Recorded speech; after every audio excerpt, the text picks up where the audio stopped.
Next board coming in, this is Good Call. Good Call was raised by Frontline Genetics there in Oklahoma.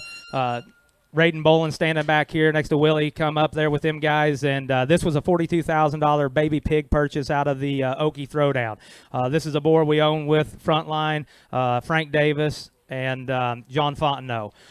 There is on his sheet, that pedigree is not right. On there, he is a curtain call. That's correct. He is stress negative, but he is back on a visionary. Would you say, Radar? He's a visionary, monumental, swagger super monster all the way down the bottom side. From that standpoint, this is a boar here that we bought as a little pig again.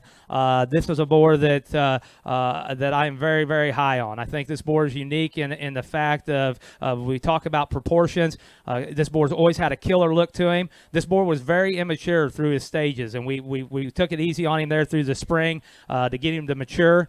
This boar, though, has always been incredible in terms of his front pasture set. He's always had enough feature about his head, and his body shape has always been incredible. And as we talk about sows, that's one of those sows down there at Frontline that Radar rolls back to time and time again. Always had the heaviness of structure, always been good in terms of the squareness and length of hip and maintaining his integrity in terms of going away from you.